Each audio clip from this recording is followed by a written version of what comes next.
Life can feel structurally altered after social loss, as the brain perceives separation as a serious threat.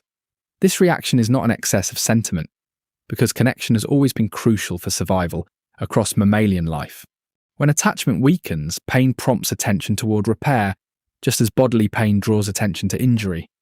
This means that loneliness, rejection, grief, and exclusion are not trivial inconveniences that healthy individuals simply dismiss.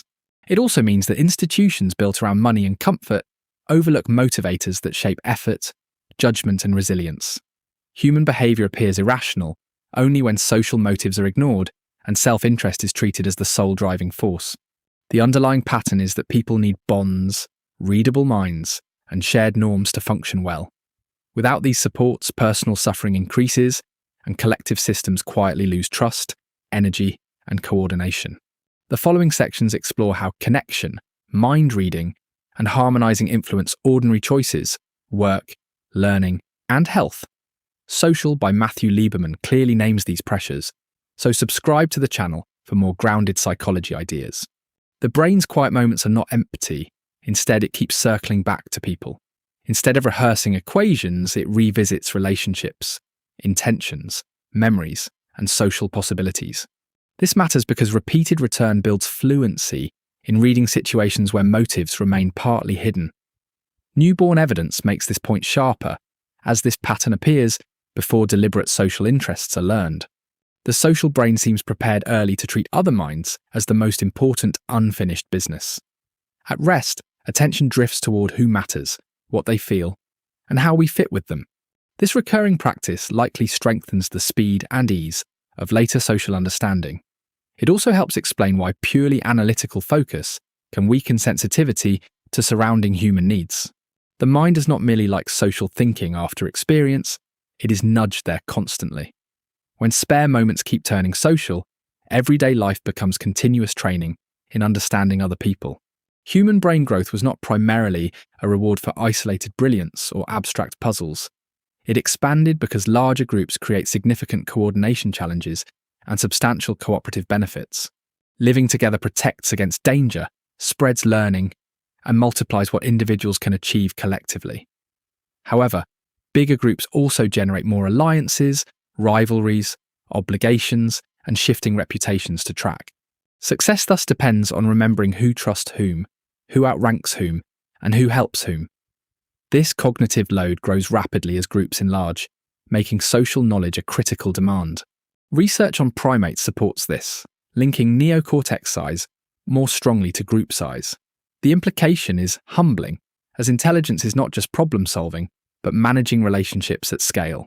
Brains became more powerful partly so people could coordinate, imitate, negotiate, and cooperate without constant collapse. Social intelligence is therefore central, not accidental, to how human beings became so effective together. Connection is protected from both directions, as pain arises when bonds fray and reward is felt when bonds hold. Social rejection triggers alarm systems similar to those involved in physical pain. This overlap helps explain why heartbreak, exclusion, and grief can feel bodily rather than merely symbolic. Reward works similarly, as fairness, approval, and care activate systems tied to pleasure and approach. Being treated fairly matters beyond money, as it signals secure standing within a shared future. Caring for others also becomes rewarding, making support more than a duty reluctantly performed. Oxytocin and related processes help move people toward protection, soothing, and sustained caregiving. These mechanisms make relationships stick, as separation hurts and meaningful connection feels worth preserving.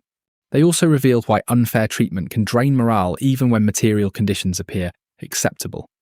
When belonging and fairness shape your daily world, subscribe to the channel for more ideas that respect how motivation really works.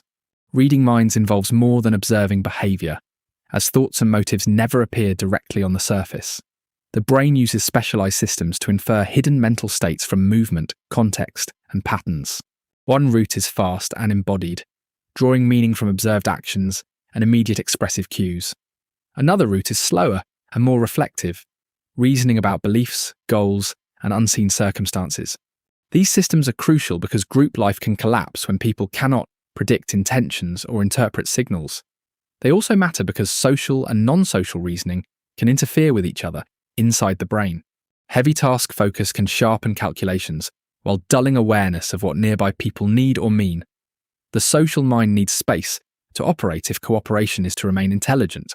Mind reading is not just about empathy, it is the infrastructure for trust, timing, persuasion, and coordination. If this hidden skill changes how you view daily interactions, subscribe to the channel for more careful guides to human behavior. Empathy deepens when immediate resonance is combined with enough context to understand why someone feels that way. Observing pain or joy can trigger subtle bodily mirroring, preparing for instant emotional understanding. However, expression alone is incomplete, as the same smile can reflect relief, pride, cruelty, or surprise. Context fills this gap by allowing reflective mind reading to connect emotion to a specific situation. This is why people can empathize with events they never directly witnessed. It is also why fiction and storytelling can deepen sensitivity to other minds. Understanding another person begins with movement and feeling, but meaning is stabilized through interpretation. Without this second step, people often react to visible emotion while missing its cause. Accurate empathy therefore depends on both resonance and explanation, working together, not competing. The richest social understanding comes when feeling and interpretation meet in the same moment. The self, though private, is built with materials supplied by others, and children and adolescents learn who they are through reflected appraisals from peers and adults. What seems like inward truth often includes judgments absorbed from the surrounding social world, which helps explain why approval, ridicule, and reputation shape self-belief so powerfully. The brain regions used for self-knowledge overlap with those involved in social influence, allowing beliefs to be smuggled inward, while still feeling personally authored. This does not erase individuality, but challenges the fantasy of a sealed inner fortress, as people carry group values, shared assumptions, and borrowed standards deeper than they usually realize. The self can therefore support cohesion by making social expectations feel like personal commitments, and identity becomes less mysterious when you see how much of it was formed in company. The process of self-discovery is thus a dynamic interplay between personal experience and social interaction.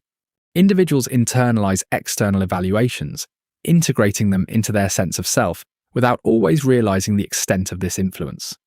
This mutual shaping of the self by society and the self on society creates a complex web of identity that is both personal and communal.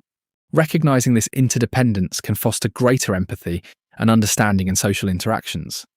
By acknowledging the role of others in shaping our self-concept, we can better navigate the social world and build more resilient identities. Self-control turns out to be more social than private morality usually suggests, as people restrain impulses more effectively when they feel visible to others and accountable to shared norms. Being watched can sharpen conduct because reputation links present action to continued group acceptance. This panoptic effect does not require a police state. It only needs awareness that behavior is socially legible. The same mechanism can keep cooperation intact when temptation would otherwise pull behavior off course. It also explains why private values often align with public expectations more than people admit. Control is not only about serving the self, it frequently protects membership in the group. That design can feel restrictive, yet it reduces conflict and makes coordination more reliable. Harmonizing succeeds when people internalize standards deeply enough that restraint feels meaningful rather than imposed. The result is a social order partly maintained from the inside rather than by force. Period.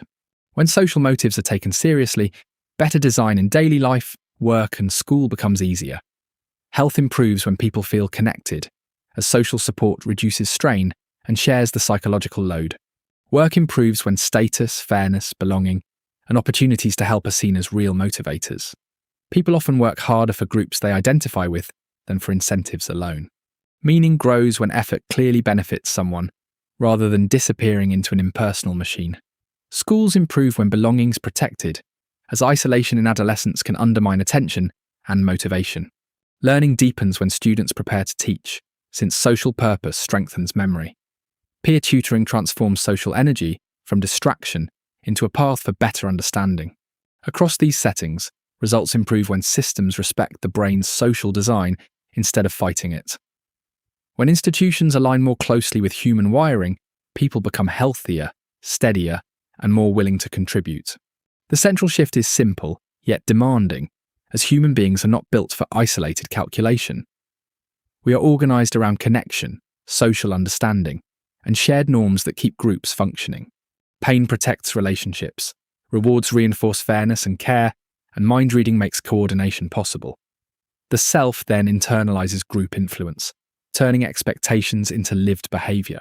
When these systems are ignored, loneliness rises, workplaces misfire, and schools confuse control with learning. When they are respected, people become easier to motivate and better able to support one another. A practical starting point is to notice where your environment rewards detachment and punishes connection. Then, rebuild one routine around belonging, fairness, teaching, or visible mutual support. Such change is small in form, but large in cumulative consequences. If this perspective helps you see people more clearly, subscribe to the channel for more ideas on living with a social brain.